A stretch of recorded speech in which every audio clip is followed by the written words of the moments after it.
que tem diabetes, né? Ele não pode fazer exercício à noite. Seja aí muito bem-vindo, seja muito bem-vinda à live, a série de lives aí, Imersão em Exercício e Diabetes. Eu sou Roberto Doro, sou especialista na prescrição e no acompanhamento do exercício para quem tem diabetes. E hoje eu vou responder, né, uma pergunta que me foi feita aí há um tempo atrás, foi perguntar assim, a pessoa que tem diabetes, né, ele não pode fazer exercício à noite? Então, vamos lá. No meu entender, né, quem tem diabetes não pode fazer exercício à noite. Na verdade, ele deve, né? Quem tem diabetes deve fazer o exercício, porque o exercício ele faz parte do tratamento de quem tem diabetes. Então, assim, mas todo mundo que tem diabetes precisa fazer exercício? Aí vai de acordo com cada indivíduo. Porque se você quer ter sucesso no tratamento do diabetes, você quer ter uma certa liberdade, né, no tratamento do diabetes, o exercício sim, ele obrigatoriamente tem que fazer parte. Porque o exercício é uma ferramenta aí poderosíssima para a gente diminuir a quantidade de glicose aí que tem no sangue. Então a glicemia ela tem uma resposta muito rápida com o exercício. Agora, o que a gente muitas vezes vê acontecer, as pessoas às vezes reclamam, falam, eu recebo bastante mensagens, né, falam, professor, mas minha glicemia de manhã está 300, mas eu estou comendo e está sempre alta, eu não consigo baixar. Aí qual é o grande detalhe que a gente tem? Primeiro, a pessoa está fazendo o tratamento do diabetes baseado somente na alimentação, no medicamento, né? Toma lá o medicamento e acha que está tudo bem. Isso é um problema muito sério, porque o diabetes é uma doença crônica e a nossa glicemia ela fica variando a todo momento. Então não adianta que ele detalhar, eu tenho diabetes, eu tomo o medicamento, ou que no meu caso eu tenho diabetes, tipo, eu aplico insulina, então eu posso comer o que eu quiser. A gente sabe que não é assim. É diferente de você estar com dor, tá com um processo infeccioso, tomar um medicamento que vai combater aquilo, tira a dor. Né? Não é assim que funciona. Então ele vai ajudar a controlar, mas você precisa se adaptar.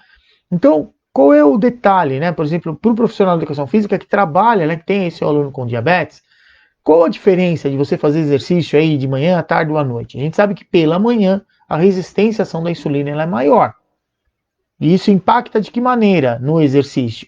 O risco de fazer hipoglicemia ele passa a ser menor. Tem mais resistência à ação da insulina. Então, quer dizer, vai ficar mais difícil aquela glicose que está no sangue ser removida. O exercício vai ajudar a remover. Muitas vezes pela manhã a pessoa toma um medicamento lá antes de fazer o exercício. Então o medicamento ainda está chegando no sistema. Então, naquele momento, na manhã, além de ter fisiologicamente a resistência à ação da insulina aumentada, fazendo o exercício, vai, na verdade, ter mais peso, né, na comanda do exercício para ajudar a diminuir a glicemia. Então, o que a gente normalmente vê acontecer? Mede a glicemia ela antes, mede no final do treino, geralmente tem diferenças pequenas. Mas é por conta desse momento fisiológico e, claro, do próprio efeito aí medicamentoso. O que acontece à tarde? À tarde tem menos resistência à ação da insulina. E à noite? À noite tem menos ainda. Então, de primeiro momento, o que nós, profissionais de educação física, precisamos ficar atentos aí para o nosso aluno com diabetes que está vindo treinar à noite? O risco de fazer hipoglicemia horas depois do treino vai aumentar e aumenta bastante. E o risco de fazer hipoglicemia também durante o treino também aumenta. Então é algo que a gente precisa ficar atento com isso. Poxa, mas por que o risco é maior? O risco ele vai ser semelhante. O problema é que à noite nós temos uma menor resistência à ação da insulina, uma menor resistência fisiológica à ação da insulina. Isso é do organismo. Quem tem diabetes e quem não tem diabetes vai ter menos resistência à ação da insulina à noite. E qual o grande risco disso? O indivíduo ele veio com diabetes, ele veio administrando ali o medicamento durante o dia inteiro e à noite ele está vindo fazer o exercício. O exercício, ele naturalmente é hipoglicemiante, ele vai ajudar a remover rapidamente a concentração de glicose que está no sangue. O exercício faz isso por si só. Só que é diferente pela manhã você fazer o exercício, aonde você sabe que a resistência à ação da insulina está maior, tem uma quantidade muitas vezes menor aí de medicamento fazendo efeito, porque tomou um medicamento lá, tomou um café da manhã e foi lá fazer o exercício.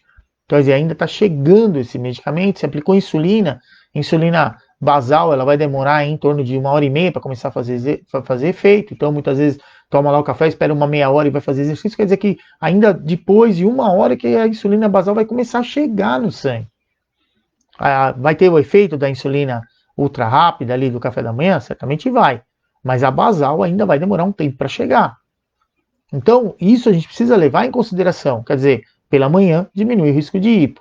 Agora, à noite, durante o dia a pessoa veio tomando medicamento, veio utilizando aí as insulinas, né, seja ela basal, ou normalmente as de curta duração, que as basais atualmente têm um efeito mais prolongado, geralmente vai aplicar pela manhã e quando não dá certo com uma única dose, aplica lá à noite ao deitar. Então, nesse período à noite a gente não vai ter aí tanto risco de hipoglicemia, por exemplo, relacionada à basal, se a pessoa toma 2 doses. Mas muitas pessoas, eu mesmo, antes de usar o sistema de infusão contínuo, eu usava uma única dose de insulina basal. Tomava, aplicava pela manhã, a hora que eu acordava, aplicava a insulina basal e só no outro dia, quer dizer, 24 horas depois, é que eu ia novamente aplicar essa insulina basal. E passava o resto do tempo fazendo as correções aí com a insulina de curta duração, aí com a insulina ultra rápida. Então, durante o dia, o indivíduo já veio se alimentando, usou insulina, usou lá os antidiabéticos orais, e à noite, a hora que ele vem fazer o exercício, a gente tem que levar em consideração os medicamentos estão mais ativos, a resistência à ação da insulina ela é menor.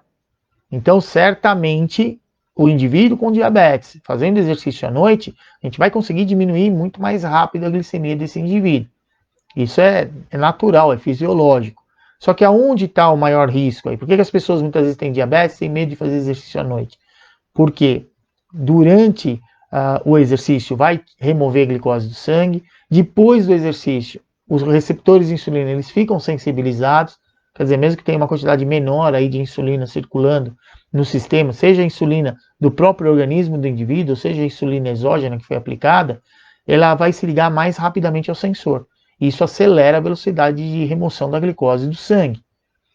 Com isso, o indivíduo teve uma diminuição da glicemia durante o exercício e no pós-treino, essa glicose vai continuar saindo do sangue. E muitas vezes se faz aí hipoglicemias horas depois que fez o exercício. Isso não é problema quando você faz exercício pela manhã. Você vai ficar várias horas acordado. Agora, à noite, normalmente você vai fazer o exercício, vai comer ali alguma coisa, tomar um banho e vai dormir. Então, esse risco de hipoglicemia horas depois do exercício, ele vai tender a acontecer quando? Na madrugada. E aí na madrugada está dormindo, então por isso o receio que as pessoas normalmente com diabetes têm com relação a fazer o exercício à noite. Eu sempre comento com vocês da necessidade de ajustes no tratamento, porque o tratamento para quem tem diabetes, ele é prescrito para o indivíduo em repouso. Não está levando em consideração o exercício, não está levando em consideração ele ficar doente, por exemplo. Porque a gente sabe que em situações onde quem tem diabetes tem aí algum processo infeccioso, por exemplo, mesmo que ele pegue um resfriado, né, fique gripado, consequentemente aumenta aí a liberação de hormônios contrarreguladores, principalmente aí o cortisol nesse caso, e claro, vai ter que ajustar o medicamento dessa pessoa, ou então ele vai ficar hiperglicêmico durante esse período, até o organismo conseguir voltar num padrão de normalidade de novo, recuperar aí a homeostasia. Então, quando a gente vai pegar alguém que tem diabetes lá e vai fazer exercício, esses ajustes são necessários, principalmente quando o indivíduo é portador de diabetes tipo 1 e usa insulina. As insulinas, normalmente, elas têm sim que ser reajustadas. Isso é muito comum. Então, quando você pega o indivíduo com diabetes e coloca ele aí para fazer exercício à noite, a gente tem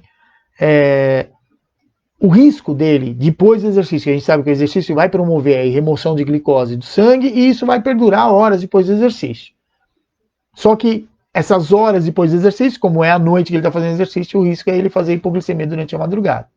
Então, qual é o grande problema que a gente tem aí com relação a essa situação? Quer dizer, esse risco do indivíduo fazer o exercício à noite, principalmente quando ele tem lá um medicamento que foi prescrito para ele, seja aí os antidiabéticos orais ou principalmente a insulina, só que se começou a fazer o exercício, precisa sim ficar atento e fazer dosagens reajustes nas dosagens de insulina. Quem que vai fazer isso aí? Normalmente o médico é que fica responsável por isso, já que foi ele que prescreveu as doses de insulina para o tratamento ou os medicamentos antidiabéticos orais. Só que aonde entra aí a dica, né, nossa como profissional de educação física? Se esse indivíduo tem diabetes, está fazendo o exercício à noite, é importante que ele não vá se deitar sem fazer uma refeição antes de deitar. Principalmente aí consumindo talvez um pouquinho mais de carboidrato. Ele vai testando o risco dele, de repente, ficar fazendo hipoglicemia durante a madrugada. Normalmente, quando se come ali algum alimento com carboidrato, não precisa ser uma grande quantidade, normalmente entre 20 e 30 gramas de carboidrato, é mais que o suficiente para evitar essas hipoglicemias iniciais, até que seja feito o ajuste das dosagens de insulina durante a madrugada. Isso vai impedir que ele acorde pela manhã, por exemplo, com 68 de glicemia, quer dizer, abaixo de 70 é hipoglicemia. Não, normalmente não vai impedir, mas vai ao menos impedir esse momento de ter uma diminuição muito acentuada na concentração de glicose no sangue durante a madrugada, quando a gente está inconsciente, está lá dormindo. Então isso ajuda. Então essa é uma orientação que sim, pode ser dada para o nosso aluno com diabetes que estava lá parado há muito tempo, sem treinar, e está começando a treinar agora sob a sua supervisão. Então, nessa situação, sim, orienta para consumir, não deitar, né, depois que fez o exercício, quer dizer, fez o exercício lá, já vai correndo dormir, não vai fazer isso, e orienta sim para consumir aí um pouco de carboidrato na última refeição, antes de deitar, consumir aí um pouco de carboidrato, pelo menos umas 20, 30 gramas de carboidrato, já prevendo que existe a insulina fazendo efeito, o receptor de insulina ele está mais sensível, e apesar de durante a madrugada nós termos aí principalmente cortisol por volta de 4 horas da manhã, cortisol e testosterona também são bastante liberados aí nesses horários,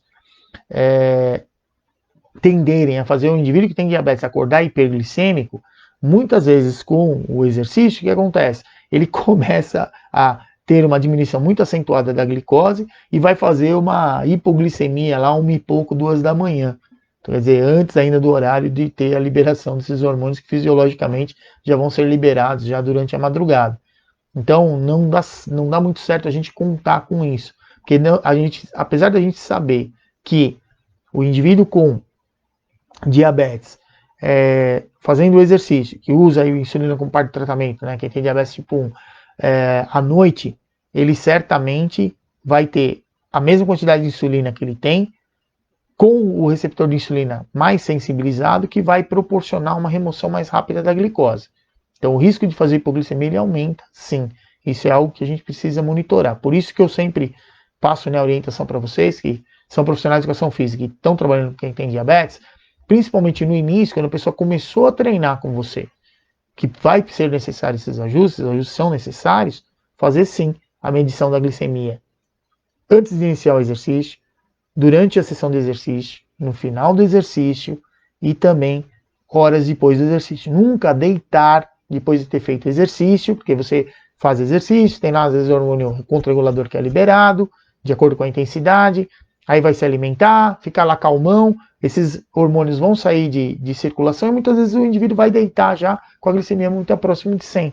Isso aí vai acelerar esse processo de hipoglicemia. Às vezes ele fazer hipoglicemia aí 1 e pouco, 2 da manhã, às vezes acaba meia-noite e pouco já está acordando lá com hipoglicemia. Então não dá pra gente prever. Então o ideal é isso. Deixa eu ver que a Estela já encostou aqui. Quando ela encosta, você que tem pergunta. Fala, o Léo perguntou se você tem alguma indicação de carboidrato para ingerir. Então, Léo, o detalhe é assim, o carboidrato, quando a gente comenta, né, para comer algum alimento carboidrato, não é ficar consumindo carboidrato simples, porque o carboidrato simples, que você consome, ele vai chegar rápido no sistema, mas também ele vai sair muito rápido. Então a ideia é dar sustentabilidade na glicemia, isso aí a gente consegue com carboidrato complexo. Então você tem que consumir, por exemplo, pensar carboidrato complexo.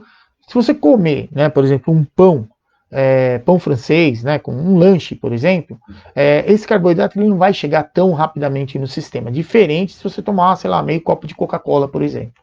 Ele vai chegar super rápido.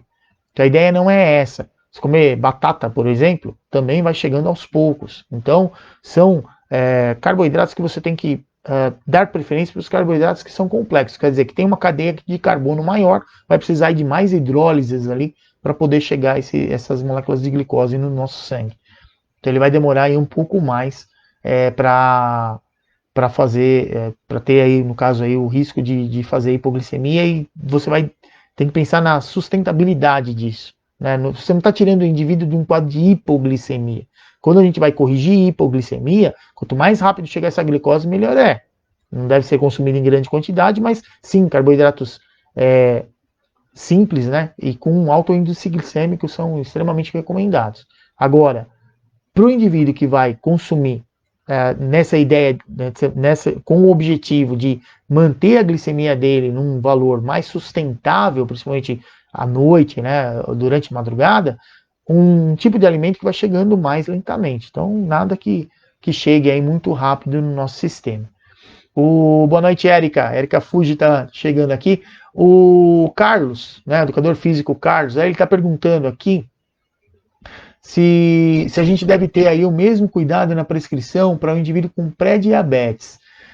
Nesse caso não, Carlos, porque quem tem pré-diabetes, ele normalmente não está. Se ele está usando algum tipo de medicamento, é comum usar a metformina. E a metformina ela não é hipoglicemiante. Ela é um medicamento que ele vai agir de maneira anti-hiperglicemiante. Então, ele vai trabalhar de uma maneira para não deixar a glicemia ficar aumentando muito. E o indivíduo que tem pré-diabetes, o maior problema que ele tem geralmente está relacionado ao pós-prandial. Quer dizer, toda vez que ele come, a glicemia dele tende a subir muito mais do que deveria, porque o pâncreas já não está conseguindo mais acompanhar a liberação de insulina, a produção e liberação de insulina, na mesma velocidade com que a glicemia está aumentando. Então fica um tempo de retardo. Então a tendência natural é ele ficar com valores inicialmente aí acima de 140 mg por decilitro e, dependendo da situação, aí ficar horas assim, né? Até voltar de novo para valores menores do que 140, que é considerado aí o valor de normalidade. Mas o risco de hipoglicemia nele não está presente, né? Não tem por que ele fazer hipoglicemia, porque a parte do sistema de controle da nossa glicemia, a gente depende basicamente de dois hormônios, o glucagon e a insulina. Então, aumenta a quantidade de glicose, a insulina vem em maior quantidade e remove a glicose. Diminuiu a quantidade de glicose, o glucagon entra em circulação, sinaliza o fígado para liberar a quantidade de glicogênio hepático que está ali, vai degradando o glicogênio e vai jogando a glicose no sangue. Então é assim que o corpo mantém aí o equilíbrio. Agora, quem tem pré-diabetes, o grande problema onde está? O pâncreas, né, do indivíduo, ele vai funcionar em dois momentos. Um, vai liberar pequenas quantidades de glicose, de insulina, né, para manter a normoglicemia, quando a gente não está se alimentando, e toda vez que se alimenta, proporcionalmente com a velocidade que está chegando a glicose ali no nosso sangue, consequentemente vai aumentando aí o volume, né, a quantidade de insulina que vai sendo produzida e liberada no sangue, para manter a glicemia dentro de padrões aí que são considerados normais. Quem tem pré-diabetes, ele nesse momento de sobrecarga, ele já começa a perder um pouco, então tende a aumentar e tender a ficar assim. Agora, ele não tem exatamente risco de fazer hipoglicemia, porque quem que geralmente tem maior risco, né? O portador de diabetes que utiliza como parte do tratamento antidiabéticos orais que são hipoglicemiantes, quer dizer, as sulfonilureias, né, são um exemplo, que eles vão fazer o pâncreas produzir uma quantidade maior de insulina. Então, quer dizer, vai ter mais insulina no momento que o receptor está muito sensível, então vai remover muito rápido a glicose. Ou quando se usa insulina, que a insulina também é a mesma situação. Vai ter uma quantidade maior circulando do que deveria e, consequentemente, vai fazer a glicose sair muito rápido do sangue e aí o indivíduo entra em hipo. Agora, no caso da pessoa com pré-diabetes, ele consegue controlar isso. Se ele se alimentou, ele vai tender a ficar com a glicemia um pouco mais alta.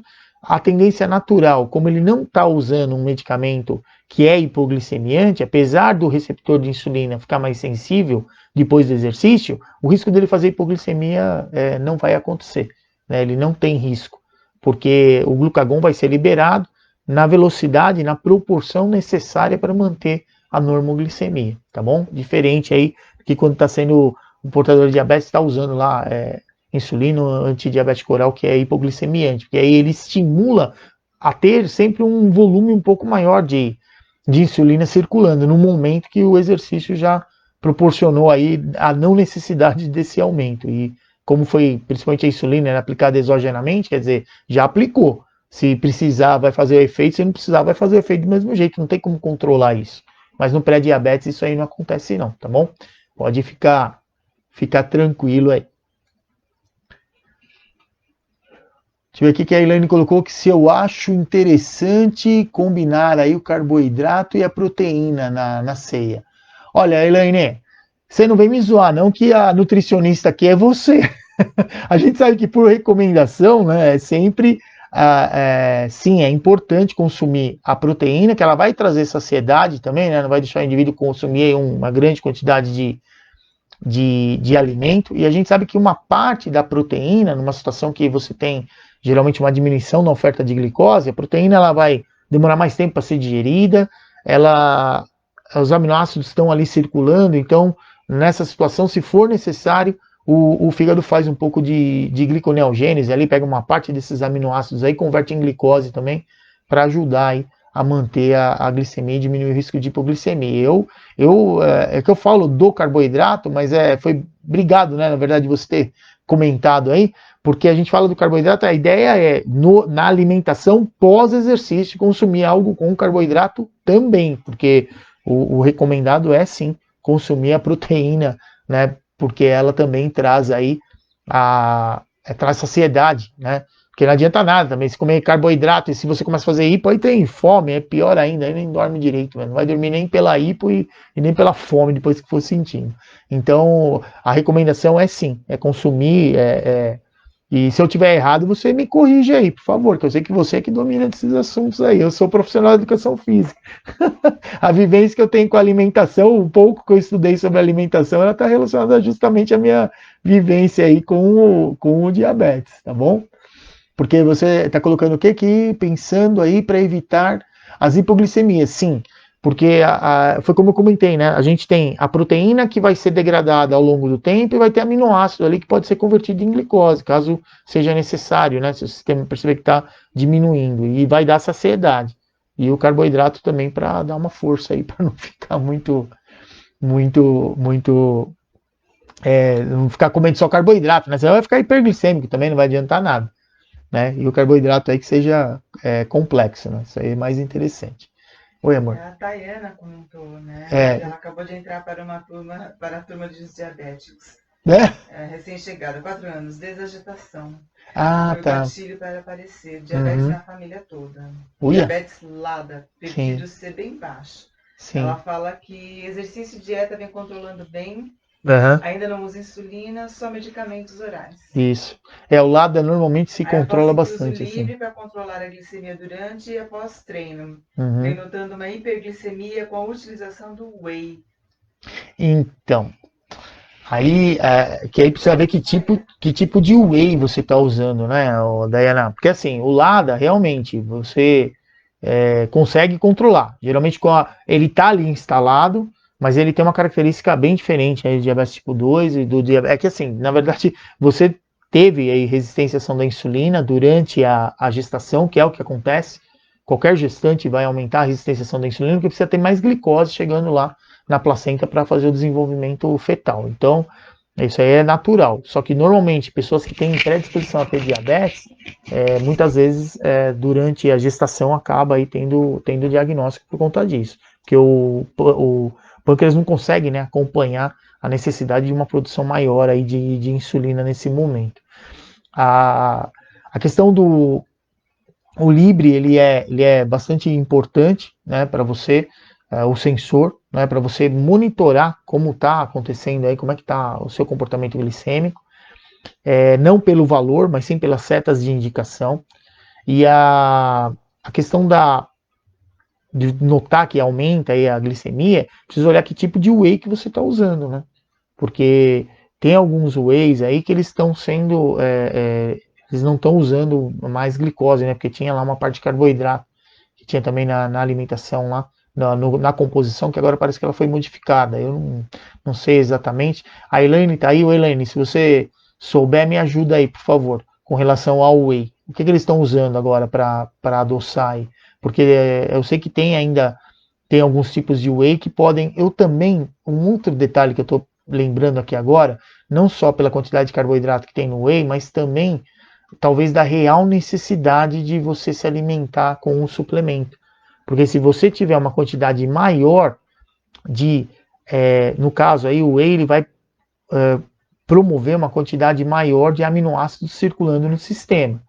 Se tem bastante aminoácidos circulando no sistema, o corpo começa a pegar mais partes desses aminoácidos e converter em glicose. Quer dizer, no fim você acaba ficando com uma quantidade muito grande de produção de glicose para o sistema, porque o corpo ele não desperdiça, né? O pessoal fala, proteína, se você consumir a mais não tem problema, porque o corpo vai desperdiçar. Não desperdiça, porque para formar a proteína precisa sim ter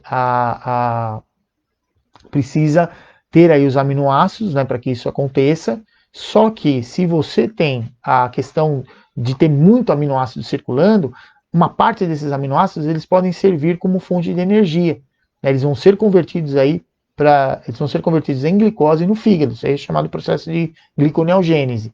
Então, se tem muito aminoácido circulando no sistema, o processo de gliconeogênese ele aumenta, porque não vai usar esse monte de aminoácido para formar proteína ou estruturas proteicas, mas ele vai ser sim utilizado aí, ele vai ser convertido em glicose e vai ficar armazenado na forma de glicogênio hepático.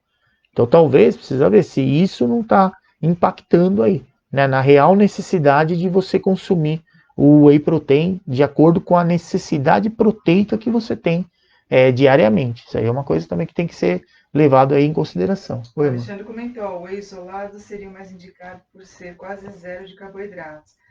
Aí a Tayana comentou, né? Socorro, Anvisa, né? Será que você estaria adulterado?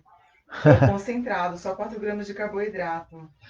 Então, isso aí é um problema que a gente tem, que eu não sei que marca você está comprando, também eu conheço pouco, né, as marcas, mas eu sei que tem aí uma certificação, né, dos produtos que tem no mercado, tem lá uma certificação da qualidade, né, do que é normalmente utilizado para fazer o suplemento.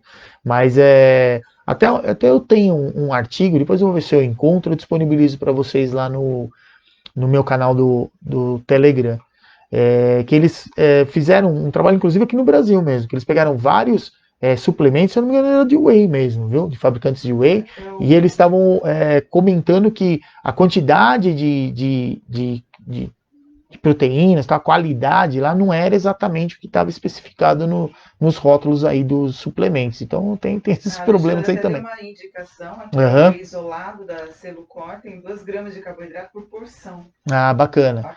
E esse, bom, para ele estar falando, ele conhece. Então se tem indicação, certamente o Alexandre, ele também ele faz musculação, ele pedala, tudo, então ele certamente sabe do que ele tá falando aí, fica a dica. Então eu acho que é legal. A Elaine está colocando aqui que a sugestão dela é olhar aí a lista de ingredientes para ver como está sendo aí adoçado. Então, porque esse aí é o detalhe.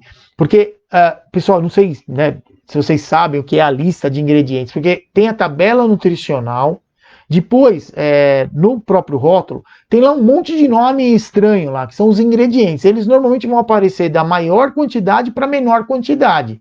Então tem que até às vezes ficar olhando isso aí, porque o detalhe às vezes você está tomando, por exemplo, um suplemento proteico, aí você vai ver que os aminoácidos vão aparecer lá no finalzinho, quer dizer, a concentração deles nessa lista de ingredientes aí, ela tá meio abaixo do que deve ser. Mas eu tô brincando com isso, mas por lei é assim que funciona. Tem lá a tabela nutricional do alimento, quer dizer, por porção lá, quanto tem, a quantidade de macronutrientes, micronutrientes, e depois, no final, a lista de ingredientes, que é onde a Elaine está pedindo aí para que seja olhado, tem que lembrar que o que aparece primeiro é o que mais tem, a maior quantidade, e a menor quantidade vai aparecer lá no finalzinho. Mas é interessante sim. Se não tem aí... sim, tem a maltodextrina, é verdade, às vezes podem estar usando também a maltodextrina. Porque a maltodextrina, qual que é o grande detalhe, né? A maltodextrina, ela acaba tendo aí a maltose junto com a dextrose, mas elas ficam juntas, então o corpo não tem uma enzima específica para degradar rápido, então vai chegando aos poucos. Então você pode talvez tomar o suplemento, se ele está com maltodextrina na composição dele, essa maltodextrina ela vai chegando ao longo do tempo. Então vai dar hiperglicemia tempos depois aí que foi consumido, tá bom?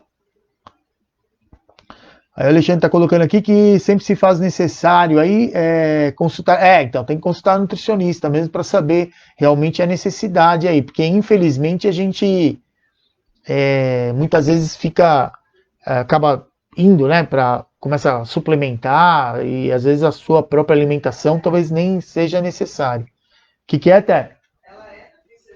Ah, que legal. A Tayana, é verdade. Isso aí. Ô, Tayana, desculpa, agora que eu tô vendo aqui que tá marcado que você é nutricionista, né? Então, beleza. Então, legal. Então, se não tem, tá ótimo. Agora, o detalhe também aí, Tayana, você colocou, né, que você tá fazendo o exercício, só que existe um outro detalhe em relação ao exercício também, que está relacionado a essas respostas fisiológicas do exercício, né? O tipo de exercício que você tá fazendo, que legal, essa é nutri esportiva, que ótimo. Não, então esquece que a gente falou, pô. Desculpa aí, não tinha visto que você. Eu fui no mais comum, né, no que a gente geralmente vê aí acontecer. Então, precisa ver, talvez, a parte relacionada, Tayane, ao tipo, né, de exercício que você vem fazendo e com qual intensidade você está treinando. Porque você vai ter aí parte de liberação de hormônios que são contra-reguladores da ação da insulina e que eles podem perdurar, né? Normalmente, aí o GH principalmente, ele tende se o treino que você fez foi muito intenso, no pós-treino, ele vai aumentar durante o esforço, né, durante o exercício, só que esse pico ele permanece aí por 40 até 60 minutos no pós-treinamento. Então, dependendo aí do momento que você fez o tipo de exercício, aí, ó, alta intensidade, tá vendo? Com via glicolítica, então, não tem.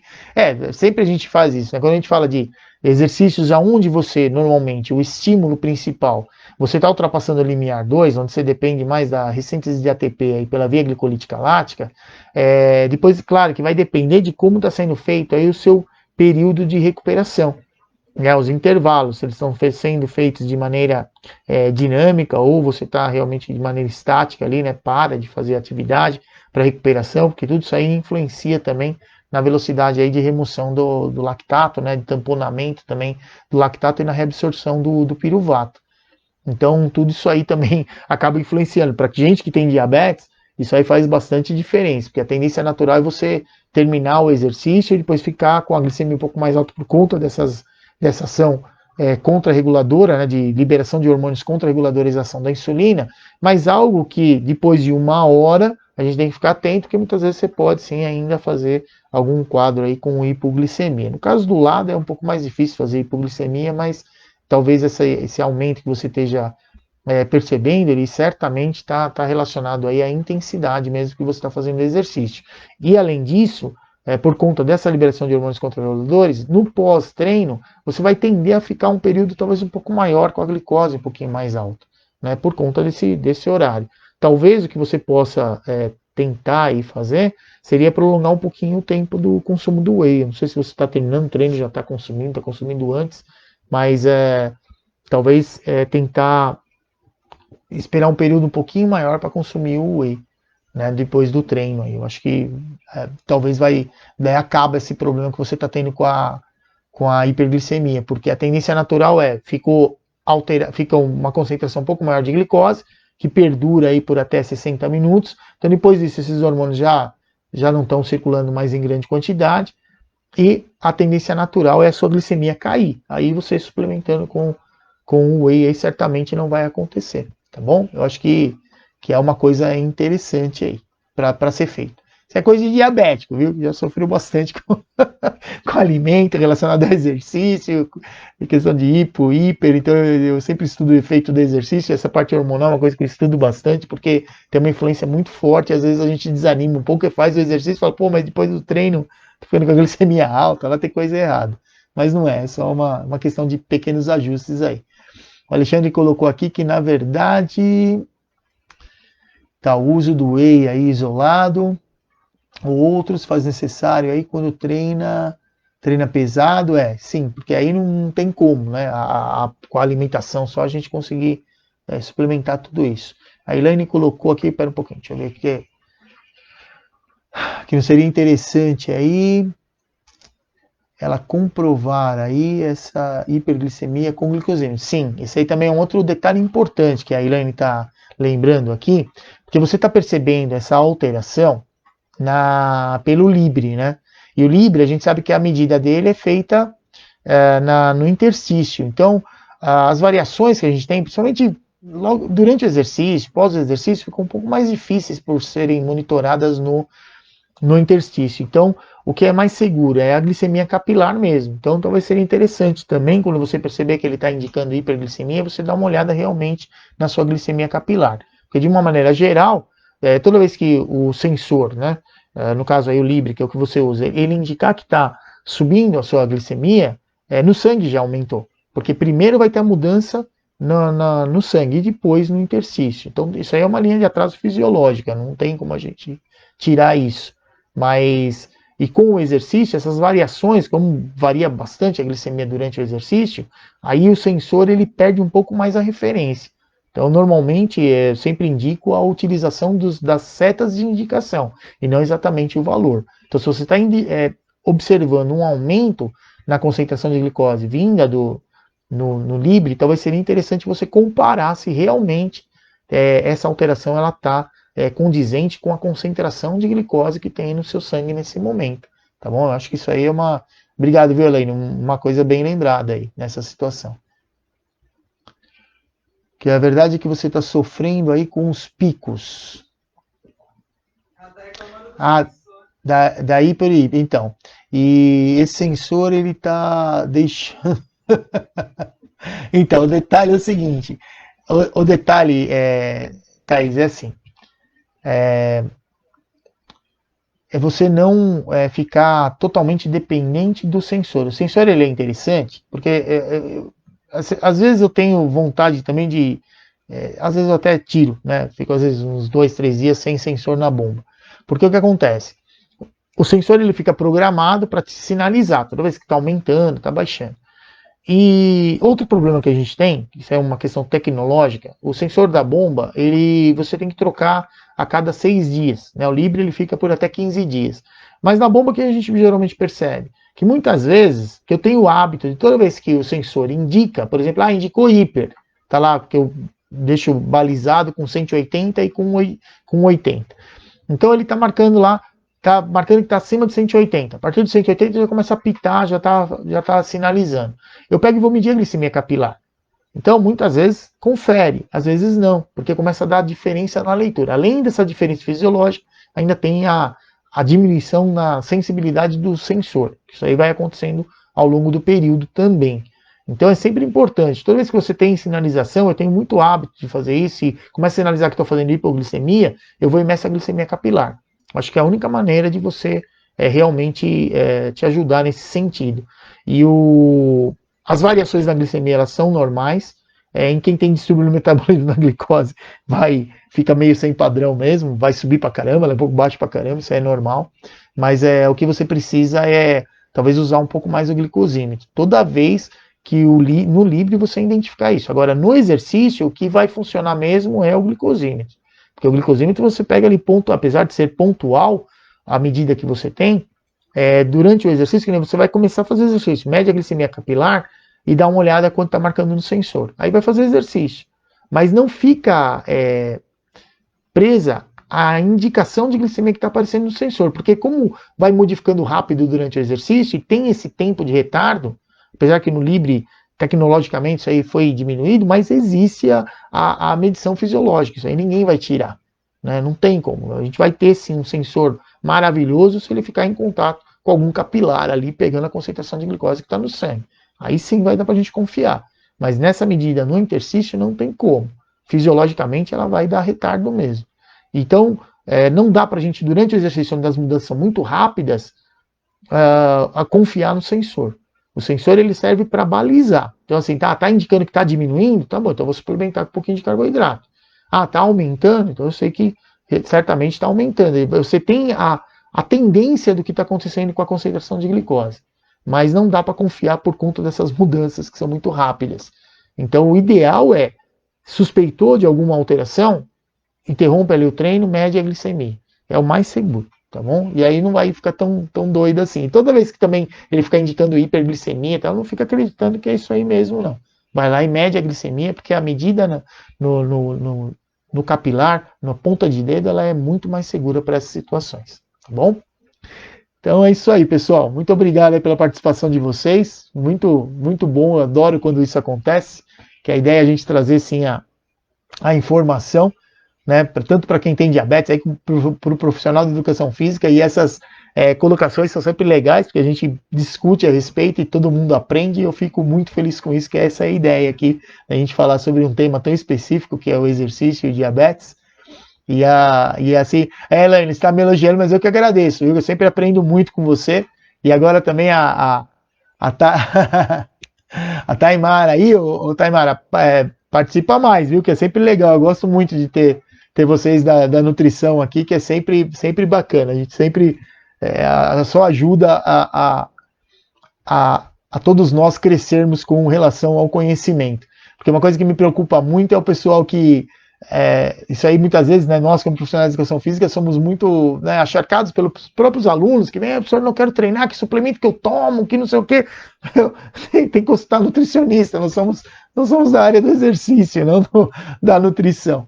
Mas é isso aí, são áreas que complementam aí, eu acho que sempre, e a presença de vocês só me deixa honrado, que eu sei que vocês só enriquecem aí o nível da live, eu fico muito feliz, espero que vocês continuem aí participando. Então é isso aí, pessoal. Muito obrigado, né? Vocês que ficaram comigo até agora. E lembrem-se, exercício é tudo de bom para quem tem diabetes. Um abraço, até mais.